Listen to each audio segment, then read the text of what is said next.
தந்திருக்கக்கூடிய கழகத்துடைய இளம் பேச்சாளர் மா மதன்குமார் அவர்கள் இப்போது சிறப்புரை நிகழ்த்துவார். அவருக்கு மாவட்ட துணை செயலாளர் அவர்கள் பொன்னாடை அணிவிக்கின்றார்.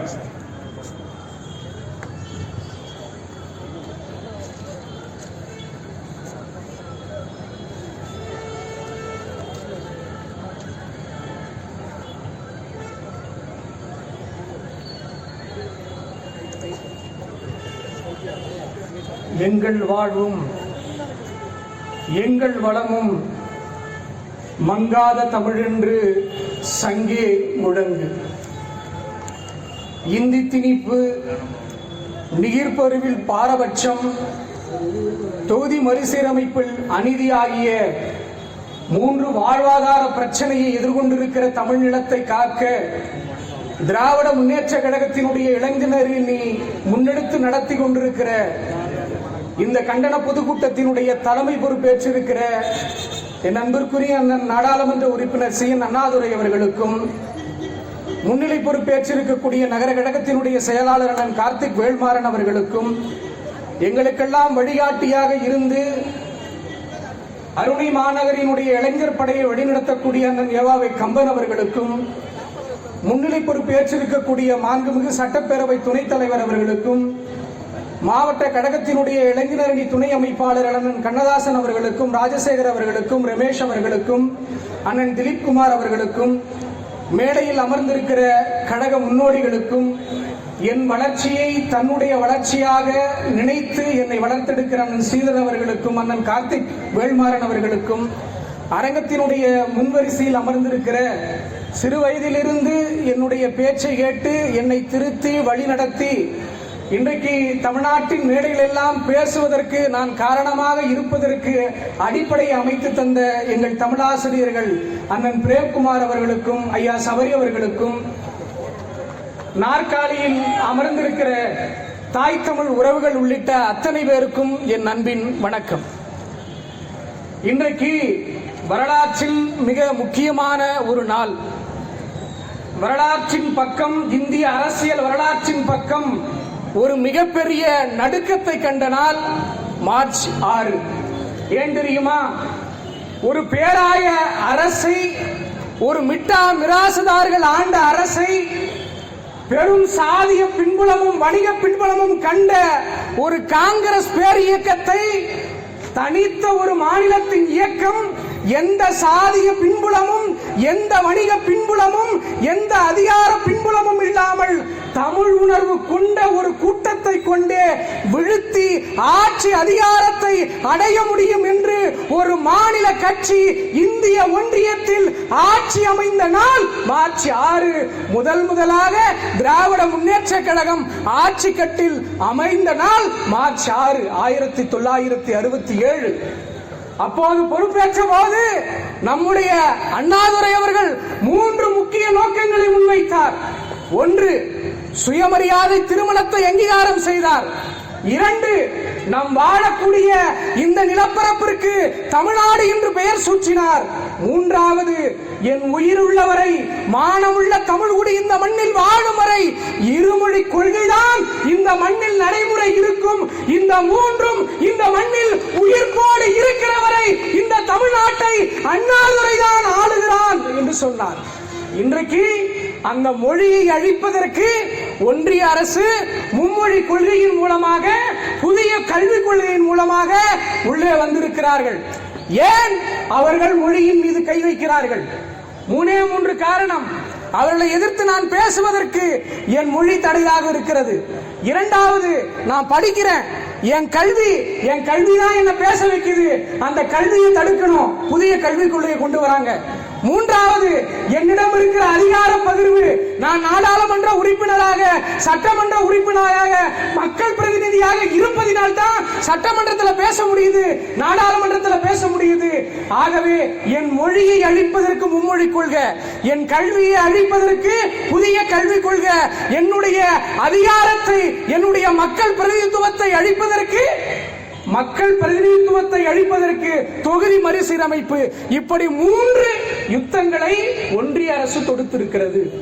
நாங்கள் வரலாற்றிலிருந்து சொல்லுகிறோம். இன்றைக்கு வரலாற்றில் இன்னும் மிக முக்கியமான ஒரு நாள் அமெரிக்காவில் உலக அதிசயங்களில் ஒன்றாய் கருதப்படுகிற எம்பயர் ஸ்டேட் கட்டடம். அந்த எம்பயர் ஸ்டேட் கட்டடம் கட்டப்படுவதற்கு விதை தூவப்பட்ட நாள் இந்த மார்ச் 6. நான் அதிலிருந்தே துவங்குகிறேன். அந்த எம்பயர் ஸ்டேட் கட்டடம் அதை போன்ற 30 மடங்கு உயர்ந்த பிரமிடுகளை கட்டிய எகிப்தியர்கள் பேசிய எகிப்திய மொழி 4500 ஆண்டுகளுக்கு முன்பாக எகிப்தியர்கள் பேசிய எகிப்திய மொழி இன்னைக்கு வழக்கத்தில் கிடையாது. 3000 ஆண்டுகளுக்கு முன்பாக மாபெரும் இதிகாசங்களை தந்த மொழி என்று சொன்ன சமஸ்கிருத மொழி வெறும் 24,000 பேர் தான் பேசுறாங்க. இன்றைக்கும் தொல்பொருள் காப்பகத்தில் வைக்க வேண்டிய சூழல் தான் இருக்கிறது. 2800 ஆண்டுகளுக்கு முன்பாக ரோமாபுரி மன்னர்கள் வளர்த்தெடுத்த லத்தீன் மொழி இன்றைக்கு எவனுடைய தாய்மொழியாகவும் இல்லை. 2600 ஆண்டுகளுக்கு முன்பாக இந்த உலகத்தையே தன் காலடியில் கொண்டு வந்து நிறுத்துவேன் என்று சொன்னான் மாவீரன் அலெக்சாண்டர். அந்த அலெக்சாண்டர் பேசிய கிரேக்க மொழி இன்றைக்கு எவனுடைய தாய்மொழியாகவும் இல்லை. உலகத்தின் புரட்சி கருத்துக்களை தன் அன்பின் மொழிகளால் விதைத்த புத்தவரால் பேசிய மொழி, பதிவு செய்த மொழி பாலி மொழி இன்றைக்கு வழக்கத்தில் இல்லை. 2000 ஆண்டுகளுக்கு முன்பாக இந்த உலகத்தின் போக்கையே மாற்றிய அன்புநாதர் இயேசுபிரான் பேசிய மொழி அரபிக் மொழி இன்றைக்கு வழக்கத்தில் இல்லை, எவனுடைய தாய்மொழியாகவும் இல்லை.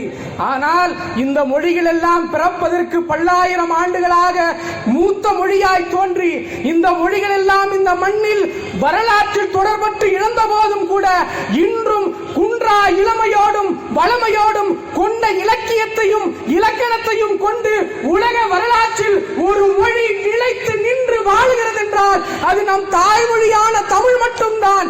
அதற்கு காரணம் நிலத்திற்காக உயிரிழந்தவர்கள் உண்டு, கொண்ட கொள்கைக்காய் உயிரிழந்தவர்கள் உண்டு, அதிகாரத்தை பெற வேண்டும் என்பதற்காக உயிரிழந்தவர்கள் உண்டு. ஒருபோதும் என் மொழியை விட்டு தர மாட்டேன், என் மொழியை காப்பதற்கு தன் உயிரையும் தருவோம் என்று மொழிக்காக இன்னுயிரை ஈந்து இந்த மொழியை காத்த வரலாறு இந்திய ஒன்றியத்தில் தமிழ்நாடு என்கிற மாநிலத்திற்கு மட்டும்தான் இருக்கிறது. திராவிட முன்னேற்ற கழகம் என்கிற எங்கள் இயக்கத்திற்கு மட்டும்தான் இருக்கிறது. ஏன் இந்த மொழியை காக்க முடியல? மற்ற மொழிகளை எல்லாம் ஏன் அந்த மாநிலத்தில் மொழி பேசுகிற மக்களால் காக்க முடியல? எழுத்தாளர் நக்கீரன் சொல்றாரு, ஒரு 50,000 வருட இந்த இனத்தின் வரலாற்றை, தொலைந்து போன கடல்கோளால் உள்வாங்கப்பட்ட இந்த இனத்தின் வரலாற்றை மீட்டெடுக்க வேண்டும் என்று அந்த இனத்தின் முதல் தமிழன் தொல்காப்பியன் சிந்தித்து உருவாக்கிய நூல்தான் தொல்காப்பியம். மொழி வழி வந்த அந்த வீர மறவர்கள், மொழிப்போர் தியாகிகள் மீண்டும் அதை கையில் எடுத்தார்கள். எத்தனை 100 ஆண்டுகள் வந்தாலும் தன் மொழியை காப்பதற்கு இயற்கை இந்த வீரர்களை தயார் செய்கிறது. ஆகவே தமிழ் மொழி என்பது பயன்பாட்டு மொழி அல்ல, அலுவல் மொழி அல்ல, பயிற்சி மொழி அல்ல, தமிழ் ஒரு சூழலியல் மொழி என்று சொன்னார். அந்த மொழியை அழிப்பதற்காகத்தான் இன்றைக்கு ஒன்றிய அரசு வருகிறது. எந்த மொழி மூலமா? இந்தி மொழியின் மூலமா உள்ள வராங்க. அவர்களின் நோக்கம் தமிழை திணித்துவிட்டு, தமிழை அழித்துவிட்டு இந்தியை கொண்டு வர வேண்டும் என்பதல்ல. இந்தி இருக்க வேண்டிய இடத்தில் நாளடைவில் சமஸ்கிருதத்தை கொண்டு வந்து சேர்க்கணும், சமஸ்கிருத பண்பாட்டை கொண்டு வந்து சேர்க்கணும். சிந்து சமவெளி நாகரிகம் என்பது சிந்து சரஸ்வதி நாகரிகமாக இருக்க வேண்டும் என்கிற எண்ணத்தின் வெளிப்பாடுதான் அவர்கள் இந்தியை திணிக்கிறாங்க. நாங்க யதார்த்தமா கேட்கிறேன். நான் கல்லூரியில் படித்து ஒரு 5 ஆண்டு காலம் தான் ஆகிறது. நானும் வட மாநிலத்தில் பணிபுரிந்து இருக்கிறேன். 6 மாத காலம் வட மாநிலத்தில் இருந்தவன். அந்த உணர்வின் அடிப்படையில் சொல்றேன், இந்தி படித்ததனால் என்ன லாபத்தை நாங்கள் பெற்று விடுவோம்? ஒரே ஒரு உதாரணம் சொல்லுங்க. இந்தி படிச்சா எனக்கு என்ன வேலை கிடைக்கும்? இங்க இருக்கக்கூடிய சிபிஎஸ்இ பள்ளியினுடைய நிர்வாக இயக்குநர்கள் சொல்றாங்க, இந்தி படிச்சா இங்கிருந்து வடநாட்டுக்கு நான் ட்ரெயின் ஏறி போவேன். ட்ரெயின் ஏறி போகும்போது யாராவது உள்ள போய் பாத்ரூம்ல கதவு சாத்திட்டா தட்டி வெளியே கூப்பிடணும், அதுக்காக இந்தி படி. ஹோட்டல்ல போய் சாம்பார் சட்னி காலி ஆடிச்சுன்னா ஹோட்டல் சப்ளையர் இந்திக்காரனா இருக்கிறான், சட்னி எக்ஸ்ட்ரா வேணுமா, சாம்பார் எக்ஸ்ட்ரா வேணுமா, அதை கேட்கணும், அதுக்காக இந்தி படி. இங்கிருந்து வடநாட்டுக்கு அஸ்தி கரைக்கு போறோம், போற இடத்துல ஷேர் ஆட்டோ எவ்வளவுன்னு கேட்கணும், பஸ் எங்க இருக்குன்னு கேட்கணும், அதுக்காக இந்திய படி.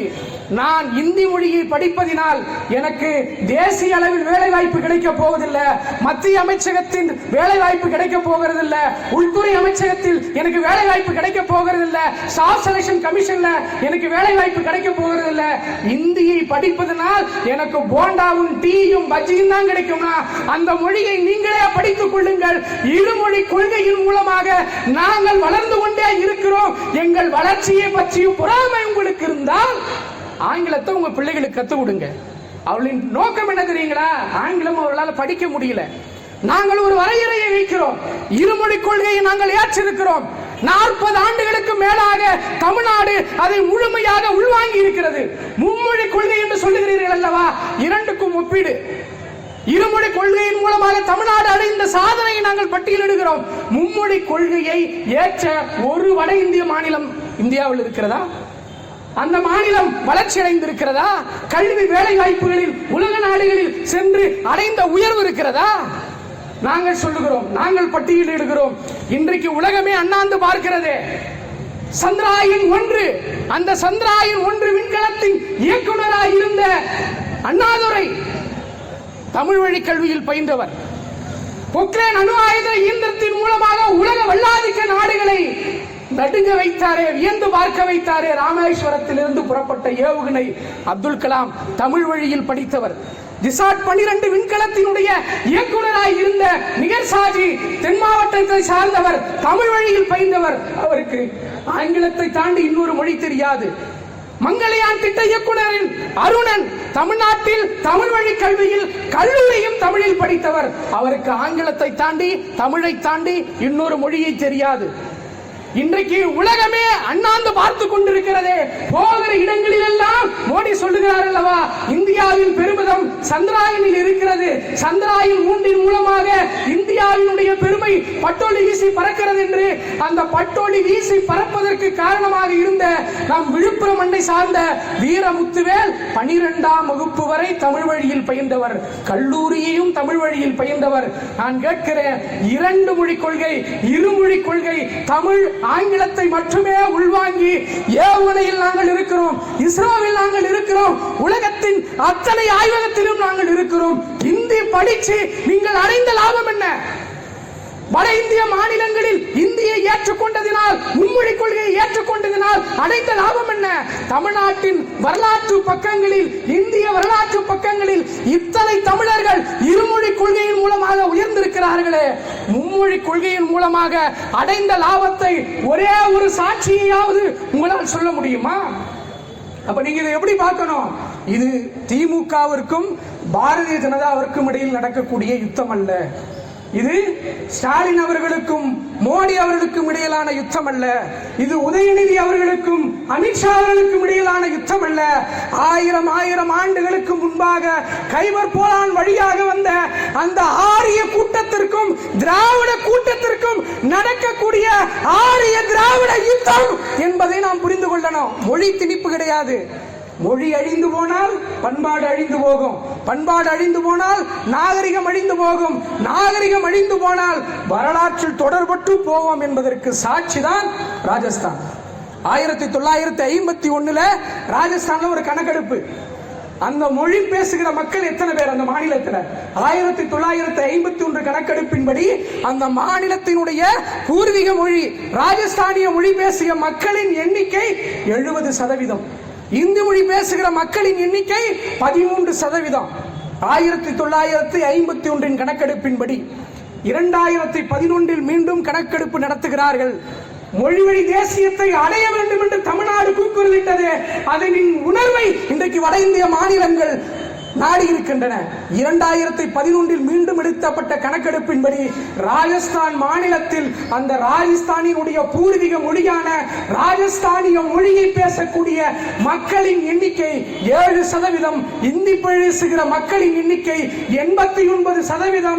தன் கண் முன்பே தன்னுடைய தாய்மொழியை சாகடித்துவிட்டு ஒரு வரலாற்று இழப்பை அந்த ராஜஸ்தானி இனக்குழு இன்றைக்கு சந்தித்திருக்கிறது என்றால், அந்த சூழல் நாளை தமிழ்நாட்டிற்கு வரும், அந்த சூழல் நாளை கேரளாவுக்கு வரும், அந்த சூழல் நாளை கர்நாடக மண்ணுக்கு வரும் என்பதனால்தான் எங்கள் மண்ணிலிருந்து முதல்வர் சொன்னார், நான் இருக்கிற வரை இந்த மண்ணில் கருப்பு சிவப்பு கொடி இருக்கிற வரை, இந்த முத்துவேல் கருணாநிதி ஸ்டாலின் இருக்கிற வரை எந்த கும்பாதி கும்பனாலும் மும்மொழி கொள்கையை கொண்டு வர முடியாது.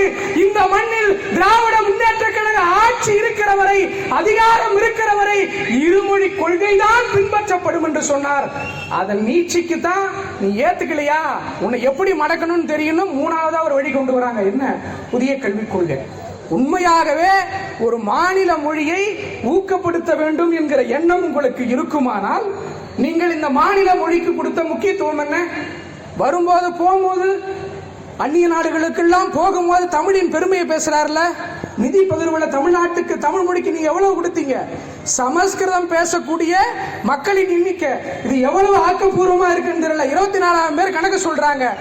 அந்த 24,000 பேர் பேசக்கூடிய அந்த மொழிக்கு 2,869 கோடி, 8 கோடி தமிழனுக்கு 100 கோடி ரூபாய் நிதி பகிர்வை தருகிறீர்கள் என்றால் மாநில மொழியை வளர்க்க வேண்டும் என்கிற எண்ணம் உங்களிடத்துல கிடையாது. இப்ப திமுகவினுடைய நோக்கம் என்ன? மொழி அழிக்கணுங்கிறதா? இன்னொரு மொழியை கற்றுக்கொள்ள வேண்டாம் என்று சொல்லுகிறதா திராவிட முன்னேற்ற கழகம்? தமிழ்நாடை போல ஒரு ஜனநாயகத்தை, தமிழ்நாடு போல ஒரு சமூக நீதியை காக்கிற ஒரு இயக்கம், கட்டமைப்பை கொண்ட மாநிலம் இந்திய ஒன்றியத்தில் எங்குமே கிடையாது. எதன் அடிப்படையில் சொல்றேன்? இந்தியாவின் எந்த மாநிலத்தில் நீங்க போய் பாருங்க. ரஷ்ய கலாச்சார மையம் இருக்கா? பிரெஞ்சு கலாச்சார மையம் இருக்கா? ஜப்பானிய கலாச்சார மையம் இருக்கா? சிங்கப்பூர் கலாச்சார மையம் இருக்கா? இந்தியாவில் மட்டுமல்ல, இந்தியாவில் அலுவல் மொழியாக அங்கீகரிக்கப்பட்ட 22 மொழிகள் மட்டுமல்ல, உலகத்தின் எந்த மொழிகளை வேண்டுமானாலும் கற்றுக்கொள்வதற்கான கல்வி கூடங்கள் தமிழ்நாட்டில் இருக்கிறது. தமிழ்நாட்டை தாண்டி உலகத்தில் இந்த இந்திய ஒன்றியத்தில் எந்த மாநிலத்திலாவது இன்னொரு மாநில மொழியை ஊக்குவிப்பதற்கு ஒன்றிய அரசு ஒரே ஒரு பள்ளிக்கூடங்களையாவது திறந்து வைத்திருக்கிறதா?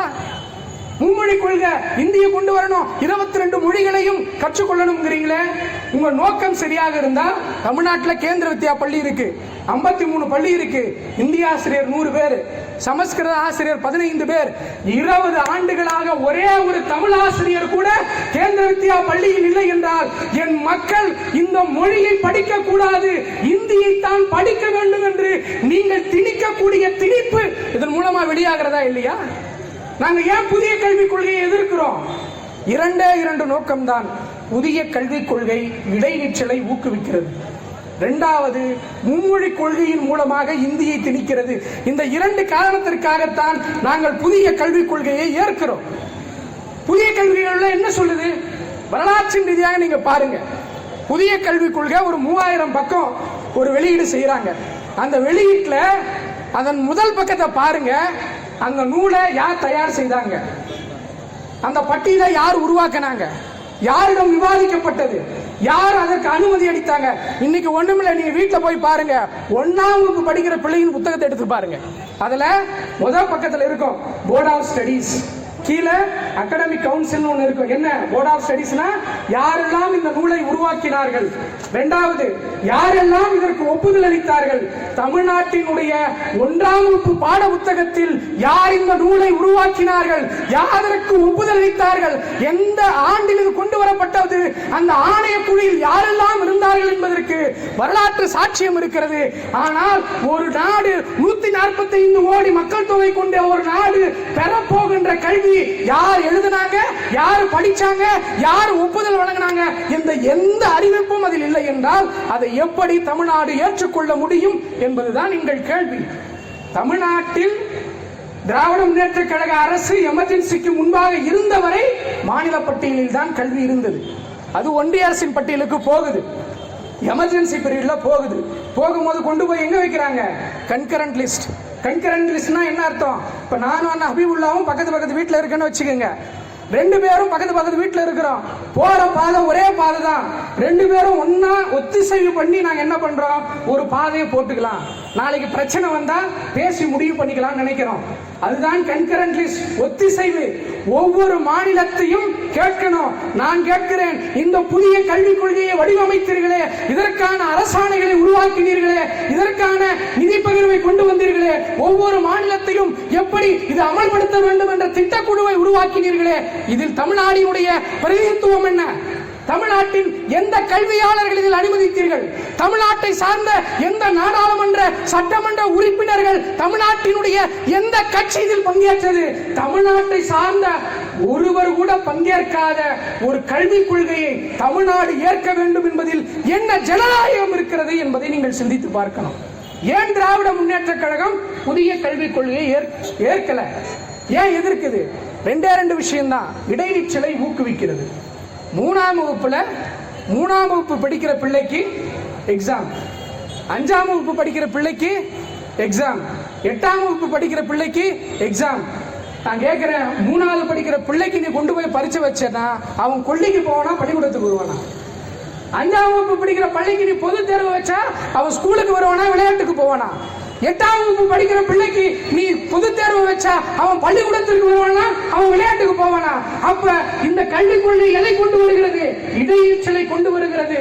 இந்த பயத்தையும் இந்த அச்சத்தையும் பிஞ்சில் அவர்கள் இதயத்தில் நீங்கள் விதைப்பதின் மூலமாக கல்வி நிலையத்திற்கே ஒரு தலைமுறை வர முடியாத சூழலை ஒன்றிய அரசு புதிய கல்விக் கொள்கையின் மூலம் கொண்டு வருகிறது. அதனால் திராவிட முன்னேற்ற கழகம் எதிர்க்கிறது. சரி, பள்ளியில தான் எப்படின்னு பாத்தீங்கன்னா, கல்லூரியில் அதோட மோசம். இப்ப நான் கலைஞர் அரசு கலைக்கல்லூரியில பிஏஎஸ்சி படிக்கிறேன். தமிழ்நாட்டில் ஒரு விதிமுறை இருக்கு. நான் 3 வருஷம் படிச்சு முடிச்சா எனக்கு பட்டம் கொடுப்பாங்க. அதுக்கு பல விதிமுறைகள் இருக்கு. என்னென்ன விதிமுறை? 75% அட்டெண்டன்ஸ் இருக்கணும். 75% நான் கல்லூரிக்கு போயிருக்கணும். 26 தாள்களிலும் நான் தேர்ச்சி பெற்று இருக்கணும். 3 ஆண்டு காலம் நான் படித்திருக்கணும். படித்தா எனக்கு பிஐசி என்று ஒரு சர்டிபிகேட் கொடுப்பாங்க. அதன் மூலமாக கல்வி வேலை வாய்ப்பை நான் பெற முடியும். ஆனால் இந்த ஒன்றிய அரசு புதிய கல்விக் கொள்கை மூலமாக கொண்டு வருது. அவங்க சொல்ற திட்டம் என்ன தெரியுங்களா? 1 வருடம் ஒருத்தன் பிஎஸ்சி படிக்கிறான், டிஸ்கண்டினியூ பண்றான், அவனுக்கு சர்டிபிகேட் கொடுங்குது. 2வது வருஷம் டிஸ்கண்டினியூ பண்றான், அவனுக்கு சர்டிபிகேட் கொடுங்குது. நான் கேட்கிறேன், 1 வருடம் படித்தாலே சான்றிதழ் கிடைக்கும் என்ற நிலை இருக்குமானால் கல்லூரிக்கு வரக்கூடிய மாணவர்களின் எண்ணிக்கை குறையுமா, குறையாதா? கல்வியில் இடைநிற்றல் உருவாகுமா, உருவாகாதா? அதனால் தான் சொல்லுகிறேன், இந்த இடைநிற்றலை போக்க வேண்டும் என்பதற்காகத்தான் தமிழ்நாடு ஒரு திட்டத்தை கொண்டு வந்தது. 1980களில் உங்களுக்கு திட்டத்தை போட முடியலனா, திட்டம் போட தெரியலனா தமிழ்நாட்டை பார்த்து கத்துக்கொள்ளுங்க. நான் இந்த செய்தியோடு முடிக்கிறேன். இந்த இடைநிற்றலை போக்க வேண்டும் என்று, இந்த இடைக்கற்றலை நிறுத்த வேண்டும் என்று தமிழ்நாடு சிந்தித்தது. எங்கள் தலைவர் சிந்தித்தார். இந்திய ஒன்றியத்தில் ஒரு மாநிலத்தின் முதல்வன் சிந்தித்தான். இந்த பிள்ளைகளை படிக்க வைக்கிறீங்க, 5ஆம் வகுப்பு தான் படிக்குது, கொண்டு போய் திருமணம் பண்ணி வச்சிடுறீங்க, இடைநிற்றல் வந்துடுது. 8ஆம் வகுப்பு கூட இந்த பிள்ளை படிக்கல. எங்க தலைவர் சிந்தித்தார். 1980களில் கொண்டு வந்தாரு. 8ஆம் வகுப்பு வரை பெண் பிள்ளைகள் படிக்க வைத்தால் மூவலர் ராமாமிர்தம் அம்மையார் நிதியுதவி திட்டம். 8ஆம் வகுப்பு வரை பெண் குழந்தை படிச்சாங்க. 10ஆம் வகுப்பு வரை படிக்க வச்சா 10,000 ரூபாய் நிதியுதவி. 8ஆம் வகுப்பிலிருந்து 10ஆம் வகுப்பு வரை வந்தாங்க. 25,000 ரூபாய் நிதியுதவி. 10ஆம் வகுப்பிலிருந்து 12ஆம் வகுப்பு வரை வந்தாங்க. 25,000 நிதியுதவியோடு தாலிக்கு தங்கத்தை கொடுத்தார்கள்.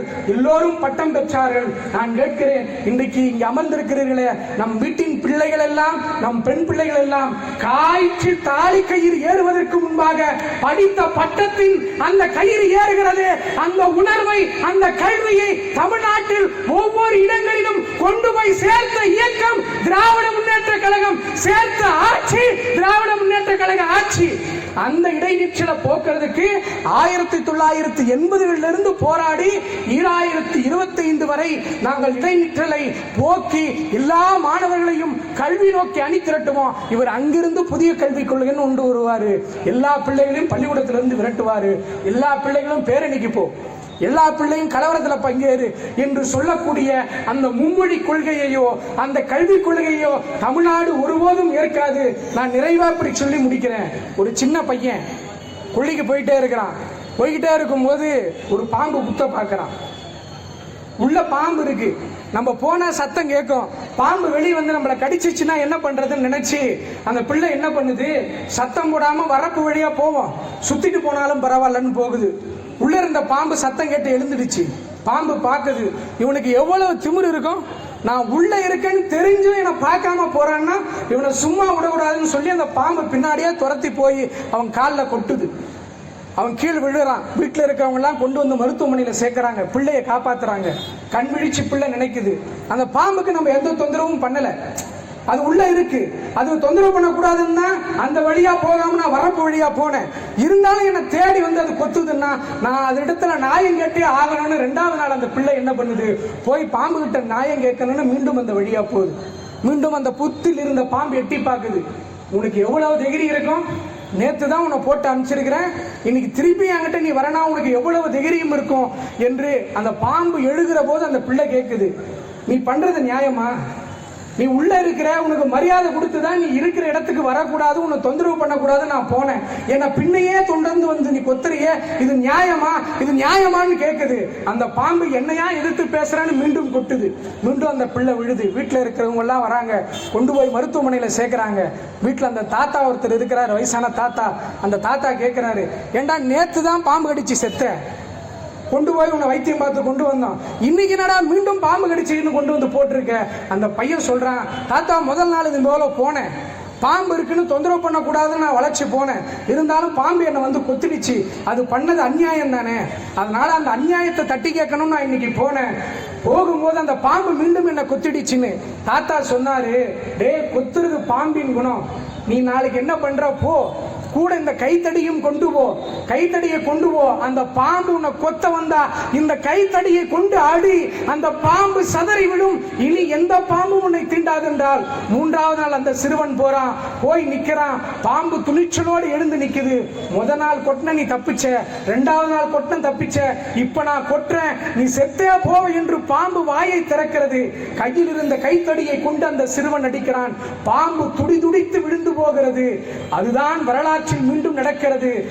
1 மாதத்திற்கு முன்பாகத்தான் எங்கள் பேராசிரியர், எங்கள் ஐயா, எங்கள் தலைவரிடத்தில் அந்த கைத்தடியை மீண்டும் கொடுத்திருக்கிறார்கள்.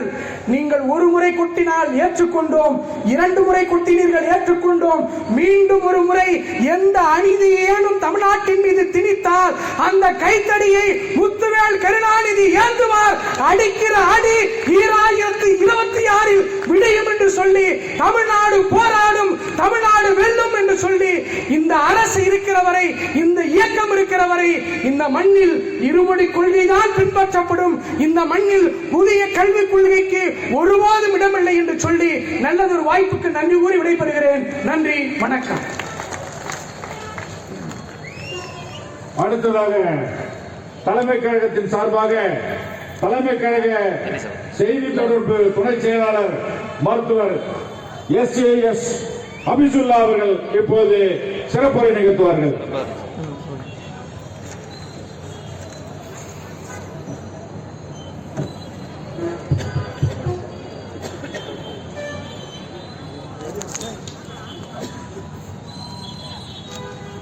தமிழ்நாட்டுடைய முதலமைச்சர், திராவிட மாடல் நாயகர் அவர்களுடைய கட்டளைக்கிணங்க